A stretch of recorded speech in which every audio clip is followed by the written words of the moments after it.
Scoliosis అంటే బేసిక్గా ఆ ఇంగ్లీష్ వర్డ్కి ట్రాన్స్లేషన్ ఏంటంటే బెండ్ అయినట్టు అనమాట, ఒక పక్కకి బెండ్ అయినట్టు అవుతుంది. సో ఇది అడోలసెంట్ ఇడియోపతిక్ స్కోలియోసిస్ అంటారు. సో అడోలసెంట్ అంటే ఈ 10 ఇయర్స్ నుంచి 13 ఇయర్స్ ఆ గ్రోత్ ఫేజ్లో ఉన్నప్పుడు ఏంటంటే కొన్ని కారణాలు అన్నోన్ రీజన్స్ వల్ల కూడా ఇలా జరుగుతూ ఉంటుంది. దీన్ని అందుకే ఇడియోపతిక్ అనే టర్మ్ వాడుతుంటారు.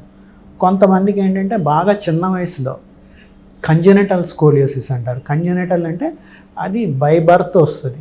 బై బర్త్ ఏంటంటే అందులో మన బాడీలో ఉండే వెన్నుపూసలు తయారీలో తప్పులు జరుగుతాయి అన్నమాట.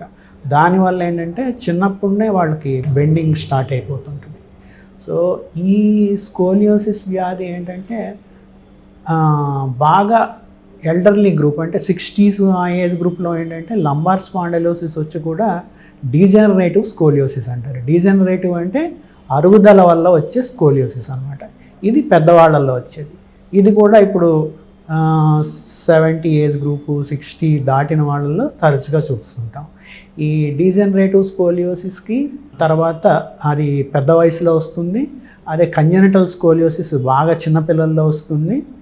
అది తర్వాత అడోలసెంట్ స్కోలియోసిస్ ఏంటంటే ఎప్పుడైతే గ్రోత్ ఎక్కువ ఉంటుందో చిన్నపిల్లల్లో వాళ్ళల్లో వస్తుంటుంది. సో ఈ 3 విధాలుగా స్కోలియోసిస్ వ్యాధిని చూస్తాం.